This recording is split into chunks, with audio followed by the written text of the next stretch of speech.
The topic of the class is the Bill of Obligations, 10 Habits of Highly Effective People. Excuse me, that's not right. 10 Habits of Good Citizens. And the outline of our time together is we'll meet 6 times. We'll follow the order of the book, taking 2 chapters each week. You're encouraged but not required to read the book. Ample introduction will be given to our discussions each week. So Richard Haas is the president of the Council of Foreign Relations, and he has served under 4 presidents, Democratic and Republican. He's more served on Republican presidents, but reading the book, you would think that maybe he's more Democratic. At any rate, he's attuned to the kinds of issues that we're all concerned about with the state of our American democracy. And he's making the case that we need to consider the obligations that we have, that we've operated out of rights for a long time, but now it's time to look at our obligations as citizens. So the order of our time together, we'll begin each session with a brief check-in. We'll have prayers for our country.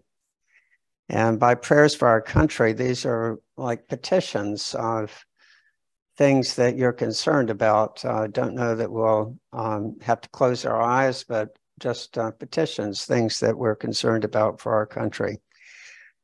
And then we'll have a brief reflection on the chapters for the week and followed by a group discussion. This is the reason I say that you don't need to get the book. You're welcome to get the book, and I think you'd benefit by it, but there'll be ample introduction in each class so that you can participate in the discussion. And then after our discussion, we'll have takeaways for the week. And our objective is, how can we become more healing and effective presence in our nation? So today's session is on rights talk and the deterioration of democracy.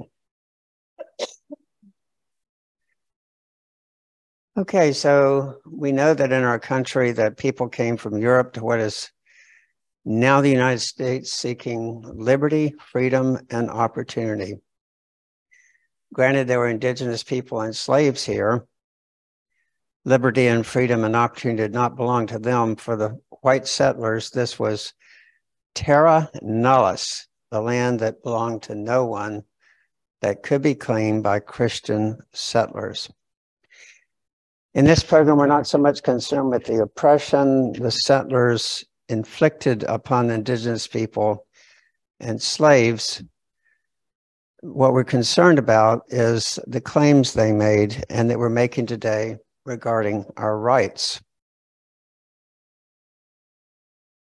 Which is not to say that we're not concerned about that. It's just that the discourse that they had then continues to take place in our society today, and has become a big issue, as we'll see. So we live in a law-ridden society. Alexis de Tocqueville observed during his travels to America in 1831-32 that lawyers' habits of mind, as well as their modes of discourse, infiltrate through society right down to the lowest ranks. I have been listening to the Federalist Papers.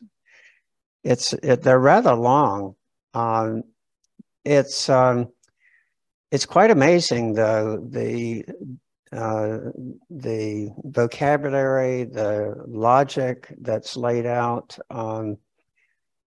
It shows a very high level of political and legal awareness, and it makes strong legal arguments. Richard Haas says that arguably the United States is the most law-ridden society the world has ever known. I reflected a bit on that, and And I suppose it's true. We certainly have a lot of laws for everything. We have to have laws for almost anything that we care about. Also consider how often on the news that cases in courts are the subject of the news and legal arguments are made. So Haas makes a distinction between a country, a political and legal entity, and a nation, something representing a people with a common identity. And he argues that we're more a country, a political and legal entity, and that we're lacking in being a nation with a common identity, which I'll speak about a bit more. The issue is that the American nation, unlike many other countries, is not based on ethnicity, race, heritage, language, or religion.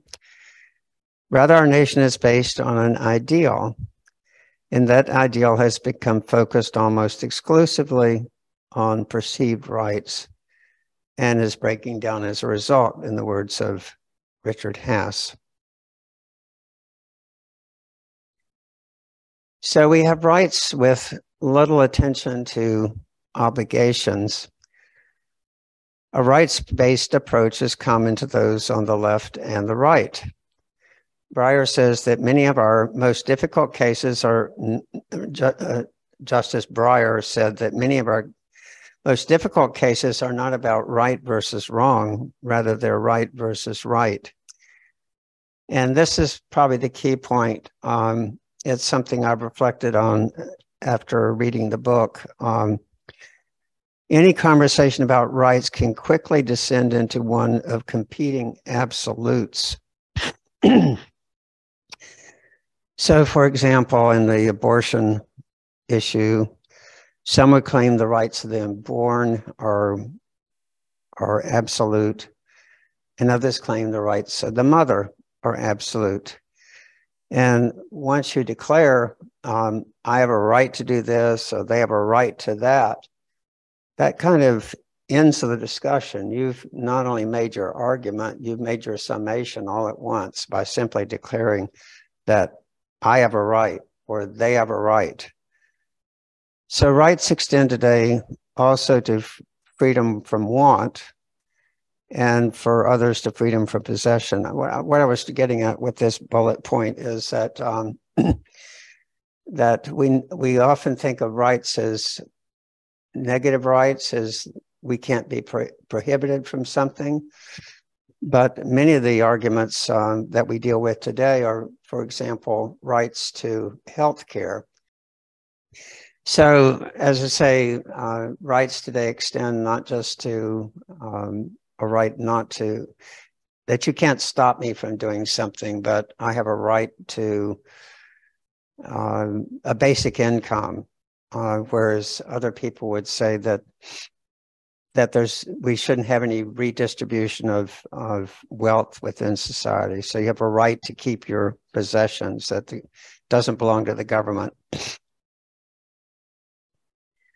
So I'm going to read a little bit from the book by Haas, and then we're going to have a discussion. Okay, so doubts have long existed about the future of democracy. John Adams, the second president of the United States and the father of the sixth president, wrote that democracy never lasts long. It soon wastes, exhausts, and murders itself. There never was a democracy yet that did not commit suicide. One path comes from democracies being overthrown by their own militaries in sudden and sometimes violent coups d'etats.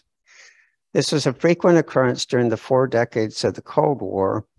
Examples include Greece, Pakistan, Chile, Argentina, Brazil, Ghana, Nigeria, and Turkey. And more recently, we've seen such takeovers in Egypt, Thailand, and Myanmar.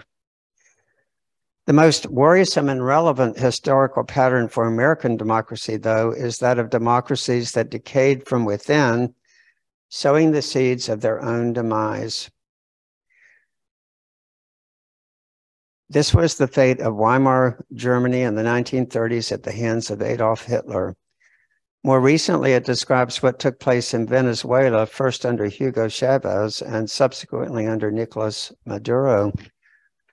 Democratic deterioration on a large scale has also taken place in recent years in Russia, Turkey, Hungary, Poland, the Philippines, and many other countries.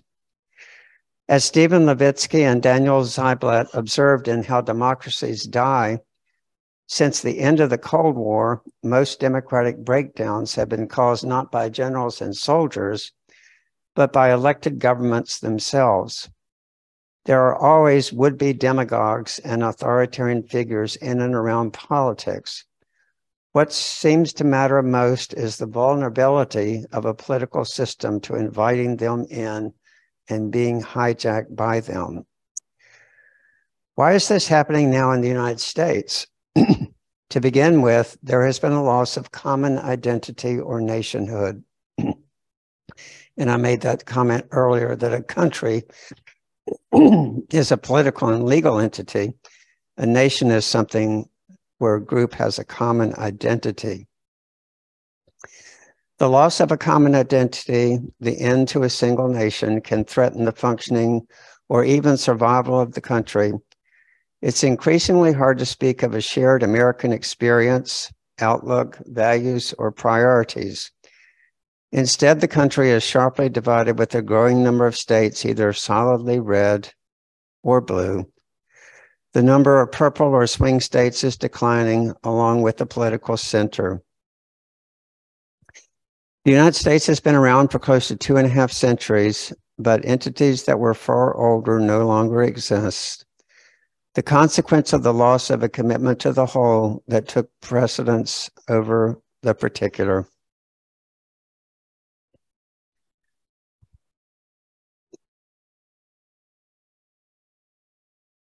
Adding to the challenge is that democracy is difficult. Democracy asks a great deal of its citizens and leaders alike. From the former, it requires informed participation. From the latter, it asks for good faith and restraint and a willingness to put the collective interest before politics, party, or personal gain. Before looking closely at the United States, it should be added the democratic difficulty or democratic deterioration is hardly limited to our country. We see it in much of Latin America, where democratic reforms are in peril, as populist leaders who have lost patience with independent institutions take power. We also see it in parts of Europe, where center-left and center-right parties are losing ground to parties at both ends of the political spectrum, especially to what is best described as the illiberal right. There have been sudden coups in countries like Myanmar and slow-motion coups other places. Meanwhile, hopes that more authoritarian countries would become more open have not materialized. To the contrary, the trend in the world over the past 2 decades is that authoritarian systems, including those of China, Russia, Iran, and North Korea, have become even more repressive. There are some challenges, however, that are uniquely American. It's difficult to reform the American system. Apart from the 10 amendments that constitute the Bill of Rights, there have been only 17 amendments to the Constitution since it was adopted, and none for the past 30 years. Under Article 5 of the Constitution, amendment requires a 2/3 majority vote by both the Senate and the House of Representatives, and then must be approved by a majority vote of 3/4 of the states. The procedural requirements are daunting. There is, in principle, an alternative path for considering amendments to the Constitution. A new constitutional convention convened by a majority vote by 2/3 of state legislatures, but this too is a high bar. Moreover, the American system was designed for a population of just over 3 million people, approximately 1% of the current total of 330 million. It was also built for a country of 13 states concentrated on the eastern seaboard of the North American continent. Today's United States numbers 50 states and spans 3,000 miles wide continent and well beyond. If anything, the Americans' political process has grown more sclerotic and more resistant to making things happen. There are literally tens of thousands of participants motivated by special interest of one kind or another. All of this is exacerbated by the widening gap between populations and how they are represented in government.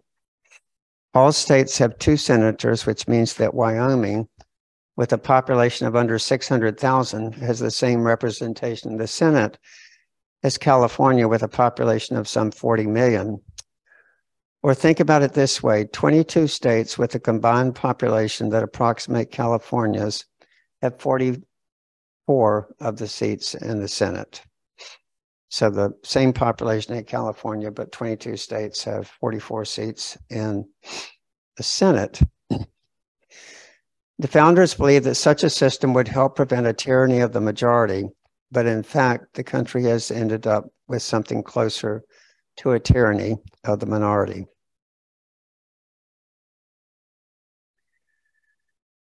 Another thing that is a factor is income or economic inequality.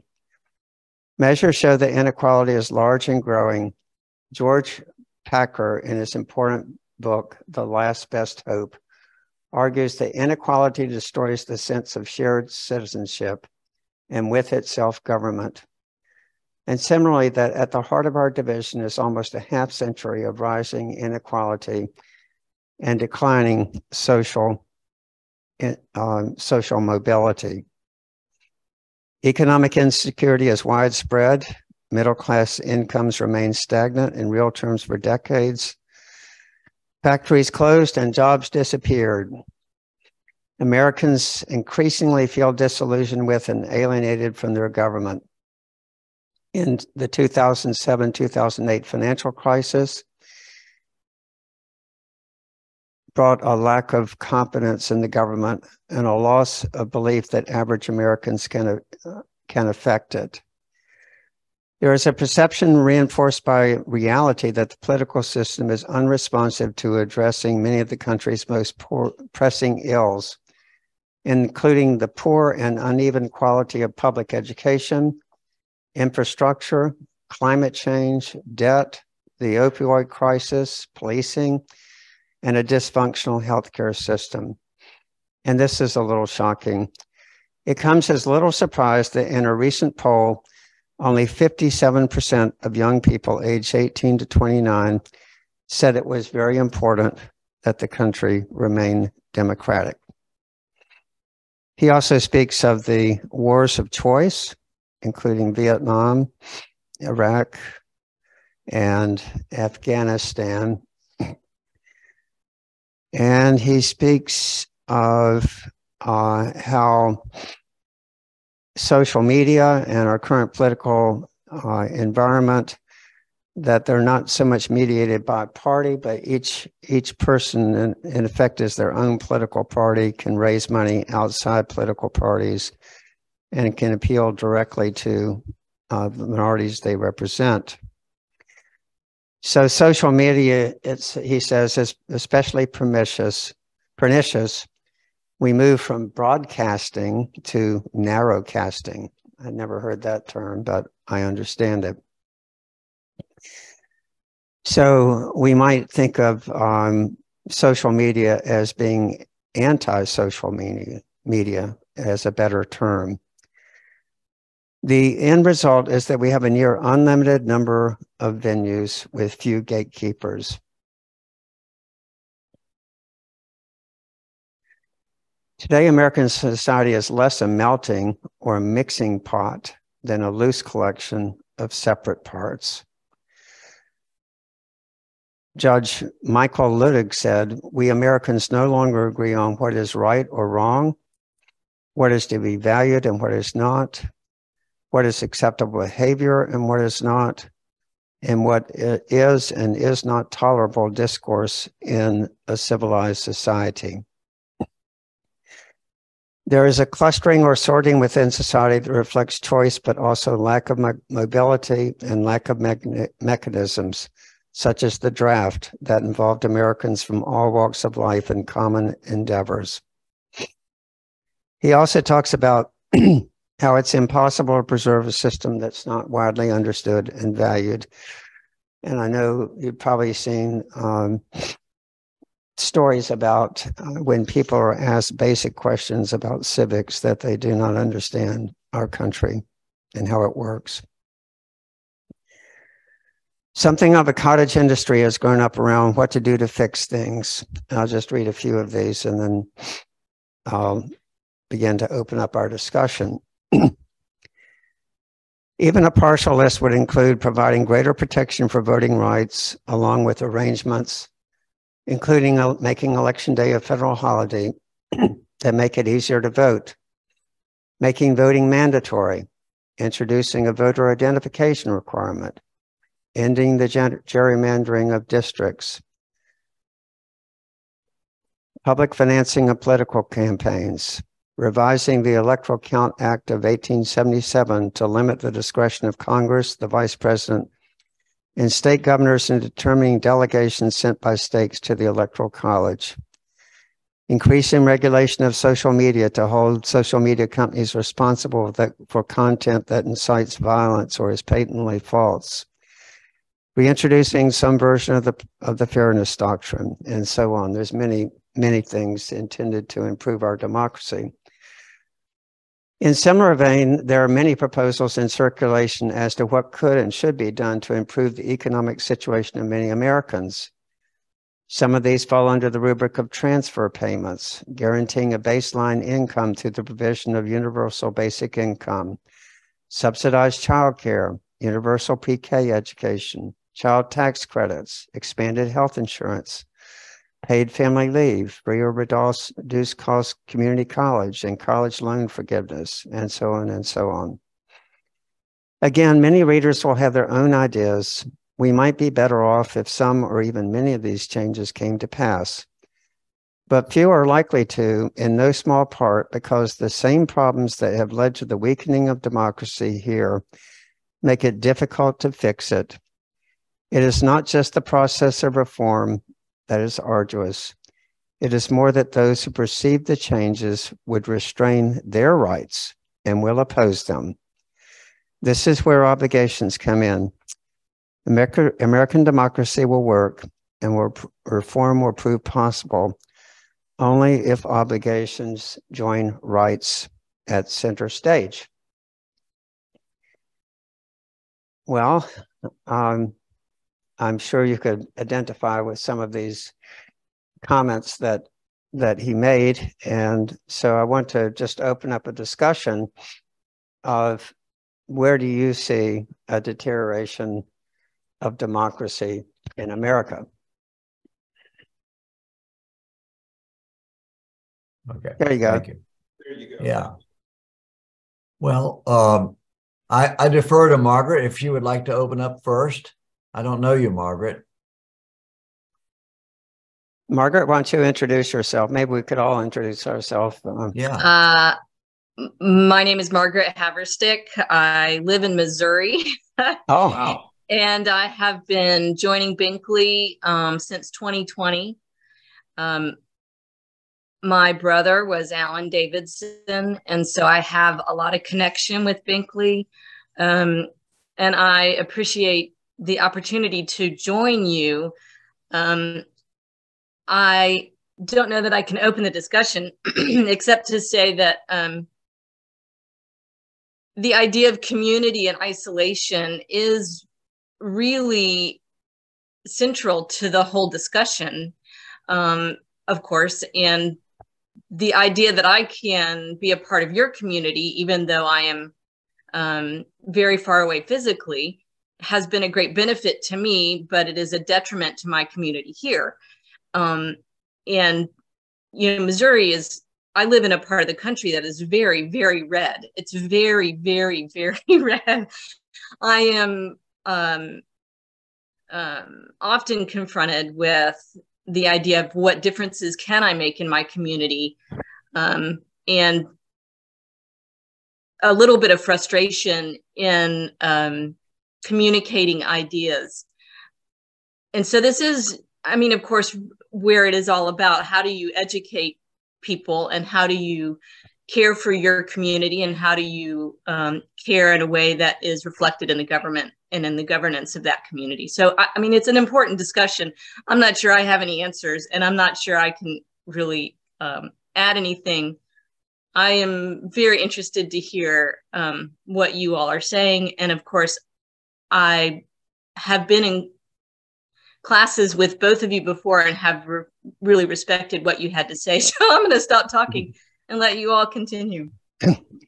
Well, I guess I would just say that I don't think any of us has an answer. So we'll see if this provides any insights for us as we go through this book. But Charles, you were going to speak. Why don't you introduce yourself as long as we're getting started in this class? Sure. So Margaret, I got to say that I'm delighted to meet you because I loved your brother, and he and I played golf together poorly. He better than me over many years. He's a person I miss greatly. Me too. Remind me of who her brother is. Alan Davidson. Alan. Last name? Davidson. Davidson. Yeah. Okay. You know, husband of our current church moderator, as a matter of fact. Okay. Okay. I didn't catch the full name. Thank you. So I need to say also that Alan, that every time we played golf, it was a seminar, really. Mm. He was a walking, talking theologian. And so, you know, I felt as though golf was the medium by which we gathered for discussions around God, spirituality, the meaning of life, you name it. So he's the most unusual and enjoyable golf partner I've ever had. Okay, so I miss him greatly.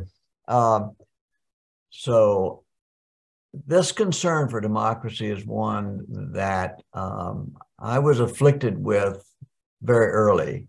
That is, in a loving way. I was a Boy Scout. You know, I mean, and I believed in the oath and all things that regard. I was a hands heart, hands health guy. I was a 4-H'er.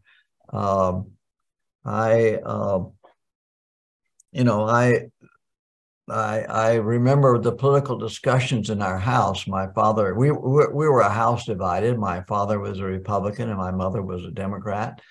But ironically, during those days, those differences were flipped over what they are now. Okay. So my father, although he was really a kind of a Romney Rockefeller kind of guy, you know, let's just make a buck. And but let's do it honestly, and let's pay our taxes, and let's be good citizens about it, you know, and share the wealth.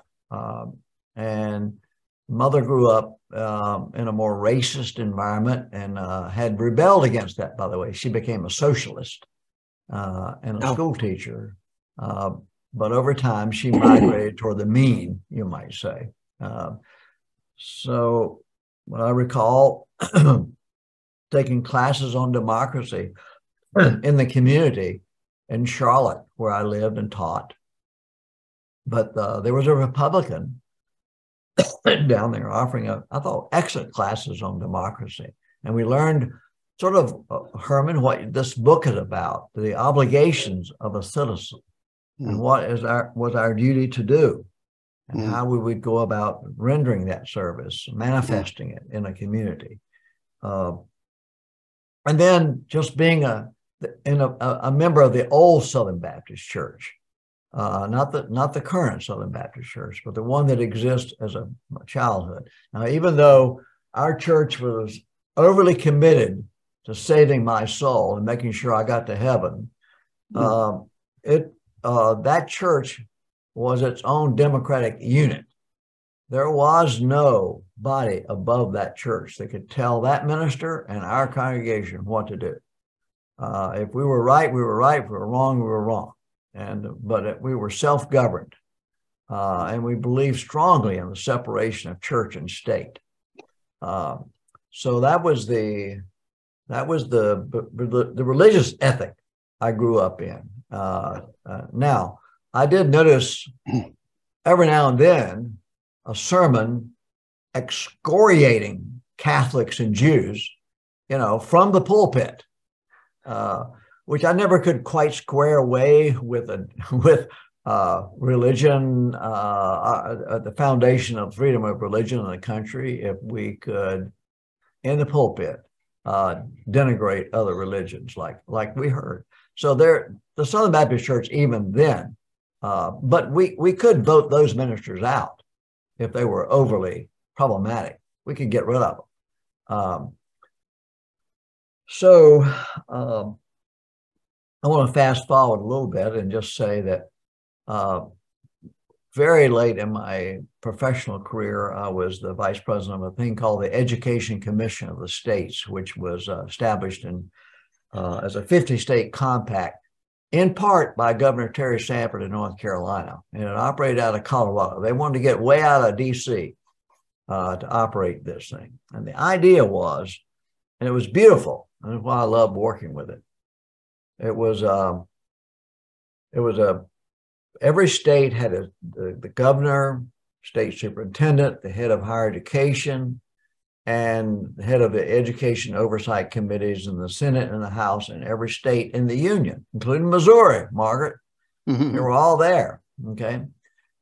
But during that time when I was vice president, we also had commissioners, the chair of the commissions. And it was a former governor over in Arkansas whose daughter who gave the retort to the speech the other night, the president's speech. Margaret, get off mute. I know who it is. Huckabee. Huckabee, okay. Sarah. So Mike Huckabee was the chair then. Now I got to say, we went to Arkansas and we looked at what he was trying to do. He also, by the way, was from Hope, Arkansas, home of Bill Clinton. Okay, and he was fervently, and he was a Baptist minister, fervently opposed to state intervention in the church. I would have voted for him had I been able to vote for him at the time, only to see this person change his colors completely when he started running for president. And when I started seeing him on Fox News, of all things, it was like a whole different person. I knew he actually didn't believe what he was saying, because I think he had shared his soul with us in our work. And this was all about political theater and power. And so I was very disheartened by that. But that was my first indicator that, people who really believe something else will say something else in order to gain power and control. And that was my first evidence of the possible slippage of democracy in our country, when I saw a person that I admired and talked with in the governor's mansion in Little Rock, Arkansas, about what he believed and what he really felt, what he really wanted to accomplish, only to see this theater on television. So now we all see it en masse. We see it every day. Although I don't watch Fox News, I just can't do it. I've tried. I can't either. I'm just not that good a person, Herman. But so, you know that. let's go around. I like the way you began that, and we're all a little older, so I think it might be nice for us to share our own experience of growing up in a democracy and how things have changed. I can recall that everything's going well, Megan. I can recall just the same things you were. I got, God and Country Award. There you go. Way to go. In Boy Scouts, and of course they had the Christian flag and the American flag, but they did have that strong idea of separation of church and state. I remember there was an organization on the separation of church and state, and more than once they came and preached in our church and took up an offering for separation of church and state. When I was growing up, I thought I'd be a Republican. And then later I said, well, I'm fiscally conservative and socially moderate, and, later moved to being a progressive, somewhat left Democrat today. But our country is, it hasn't been an easy democracy, even in those times in the 50s with, the red baiting and the Cold War and civil rights. He at one time contrast 2020, I guess it was January 6th, with 1968, which I well remember, with the riots around the country and the Vietnam protest, and that was certainly a frayed period. But I guess I felt that I didn't feel our nation was at risk, or our institutions were at risk. And that's enough for me, because I've already talked. Let's go on to Kirk. What about yourself? Well, Charles, I want to say one thing about Governor Huckabee, and that is I defy you to find one point. Could we get Kirk closer to a microphone? Yeah. You want this one? Yeah. Can you hear me now, Charles? Yes, I can. Thank Okay. you. Anyway, regarding Governor Huckabee, I would defy you to find one point of difference that he would have with Donald Trump this day. There's not. He's exactly in line with Donald Trump. Yeah. But as Herman was talking, one of the things I was thinking about is how our idea of democracy is inextricably tied to the idea that we need to be the number one nation in the world. And that if we cannot be the number one nation, there's something wrong with us. Because there's not a whole lot of room. But we know that countries always have a rising and a setting, and it is not natural or normal for a country to be number one forever. So I think we need to examine that role of that we have to be the number one country in the world, because that's where I see a lot of the anger coming out in our society. So I'll let you all comment. Well, I don't know that I can comment on that. And some of what I have to say, my poor spouse to my left has already heard, so she can stick her fingers in her ears and not have to listen to this again. My parents are from a small town in northern Pennsylvania. My father was the son of a carpenter. My mother was a daughter of a farmer. In the 2016 election, that county that they're from in northern Pennsylvania voted 72% for Trump. In the 2020 election, they voted 76% for Trump.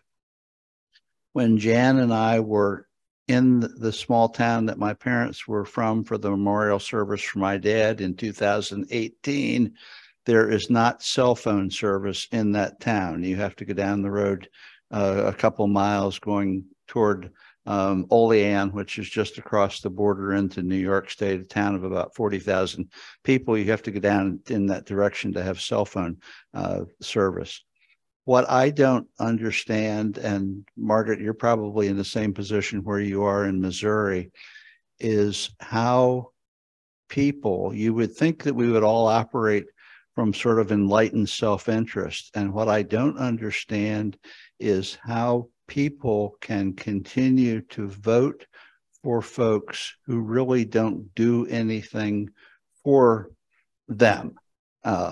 And it's just remarkable to me that this kind of goes on, because if you look at Mississippi and Alabama and Louisiana and West Virginia, I mean, these are states that are very high percentages for today's party. And I would agree that from my perspective, the Republican Party has changed from what it was 50, 60 years ago, but who vote for such politicians in such large numbers. And yet, in terms of education, in terms of healthcare, in terms of quality of life, these are the worst states in the country.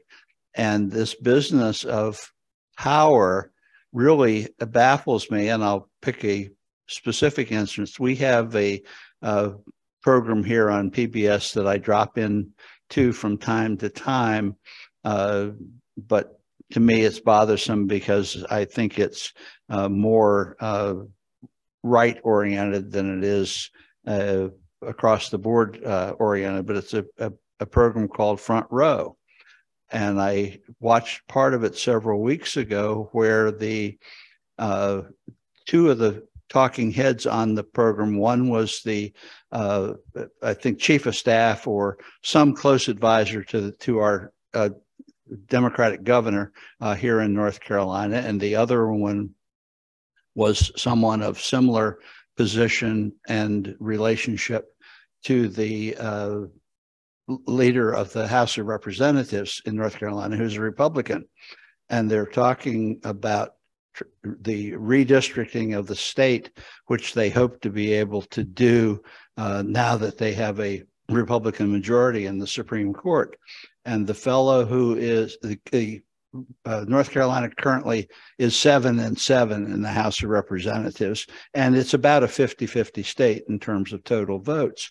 But the assistant to the House Republican House leader said that when they get the case overturned in the court, the House delegation from North Carolina is either going to be 10-4 Republican or 11-3 Republican. And the only reason that it won't be 12-2 is because they can't figure out how to draw the maps to make it 12-2. So again, very clearly just an interest in power, not an interest in doing anything for many of the constituents who are very faithfully voting for them. And that part of I guess, why people aren't more inquisitive and more knowledgeable about what's going on is part of what baffles me today in the political environment.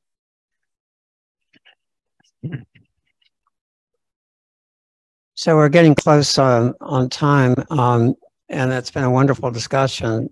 I would like for us to, in the remaining time, to entertain the thesis of this book, that rights talk is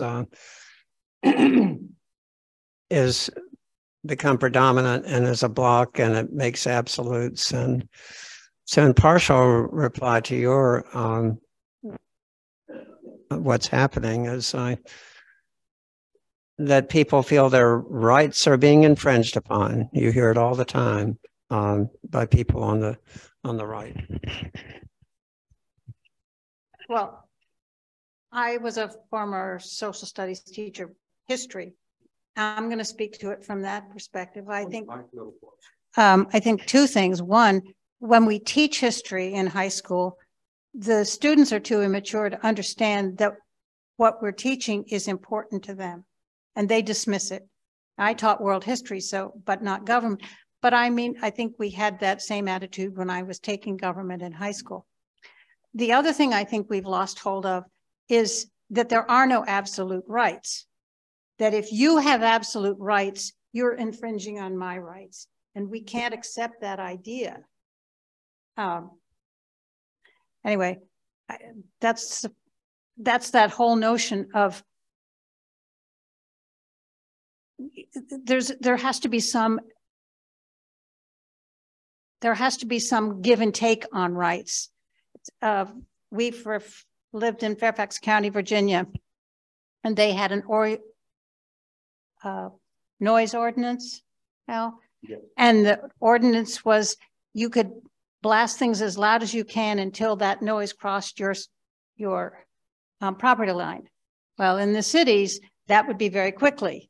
In the country, not so much, or in the less populated areas. So, and when I was teaching, I taught in large schools of 3,000 kids, and we would get influxes from the north where the high schools were 1,200, and they wanted to know why there were so many rules.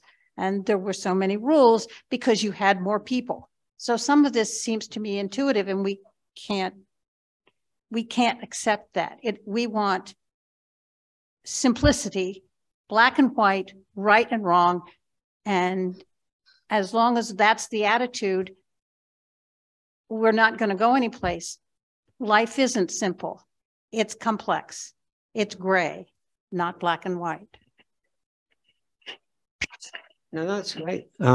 So, you know, just that a person that's giving the party says, I have a right to party.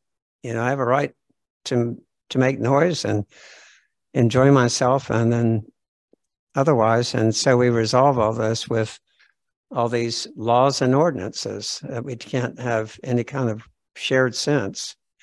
But I'm just thinking about the rights on the you know, for conservatives, this argument over parental rights in schools now, this argument over, well, you can go on. Where do you see rights as an issue in our, you know, a contest over rights as being an issue today? Charles, you want to answer that or respond to that?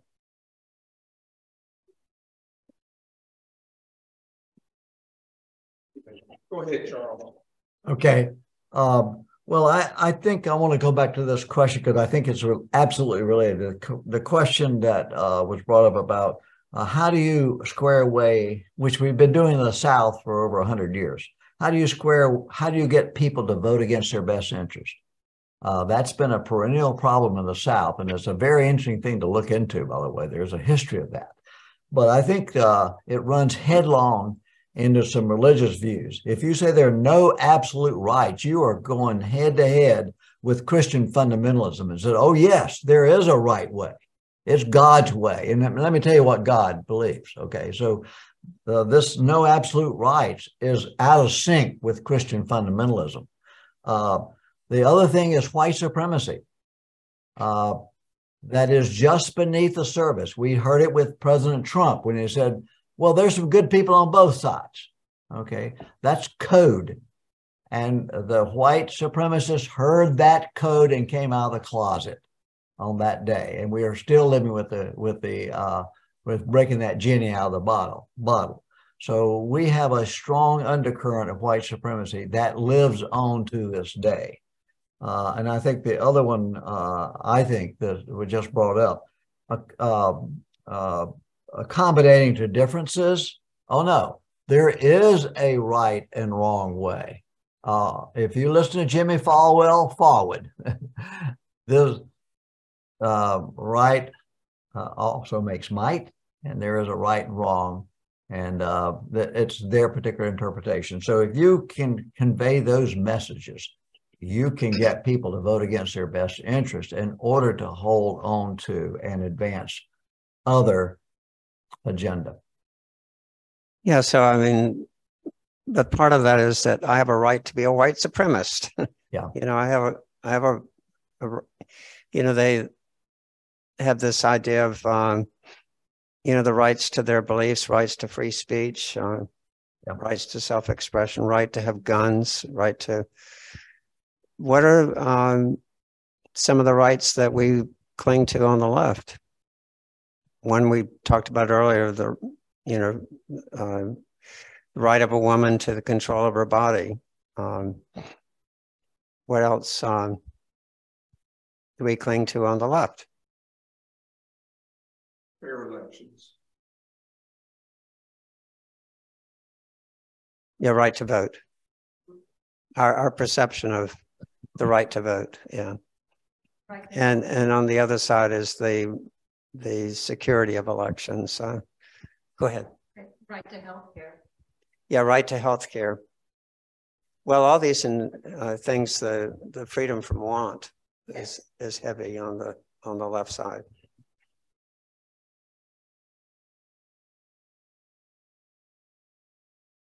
Anything else on that you feel you want to say before we close today? Can I give a homework assignment next week, Herman, since you're going to be gone, or you might want to let talk me about just that? say, I'm not really bragging. Maybe I'm just expressing my own illness. I'm running my 25th marathon next Saturday, and I'll be in Myrtle Beach. So, Fantastic. yeah. So I won't be present next Sunday. Charles is going to lead it, and he's the one to do it because as much as anybody I know, he's involved in politics and really takes an interest in it. So these next two chapters on being informed and being involved are the first two obligations that we'll talk about, and Charles will lead our class. Can I give a homework assignment? Yeah. Okay. And of course, there is no assignment because you're free not to have to do this, okay? Right. But Yeah, you have a right. you have a right not to do this. Okay, so let me tell you what my request will be. Okay, and that is, and Herman just almost said this. Okay, Franklin Delano Roosevelt talked about the four freedoms. Okay, so look that up on the internet. The four freedoms that Franklin wrote about, and during that period of advancing American liberty during the war. And then the other thing is, if you have a chance, it might be really interesting to answer Herman's question. I took some time right before I began this political season and saying, why am I a Democrat?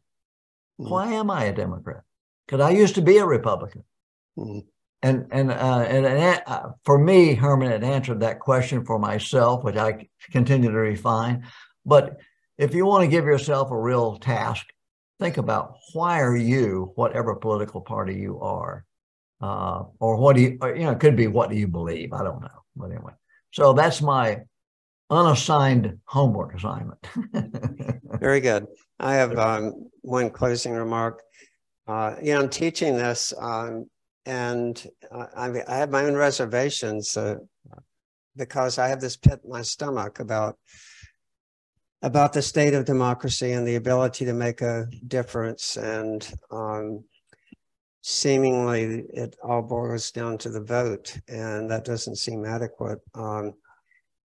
But what he's trying to get at here is, getting out of the sense of our own entitlements or beliefs and so forth to what do we owe each other. And so let's go through this and see what we can learn, see where we can improve our own role, and if he provides insight into that. So now I'm going to just quickly ask you to go around and say what's your takeaway from our time together. Go ahead, Charles. I just want to thank you, Herman, for starting this discussion. I love the people that I can see and can't see, because I know the ones I can't see. It's a great group. Margaret? A takeaway, I would say that the idea of community significance is rooted in this idea of the gray. I agree wholeheartedly with what was said, that we want the easy answers. The education of people becomes more and more important in teaching people how to think, and instead of teaching people what to think. And just again, this idea that we are a part of a community, and that's important. Yeah, very important. We're a deep yogurt.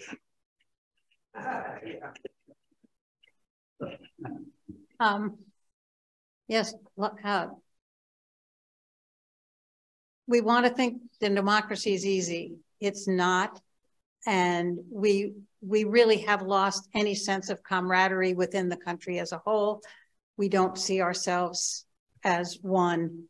We see ourselves as 330 million individual countries. Okay. You want to sign us off? Well, I want to thank you all for your engagement this morning, and then invite you to join us next week. I'll possibly be online. I can't say, but this will be the end of our class today. Thank you very much. Good luck on your run, Herman. Thank you.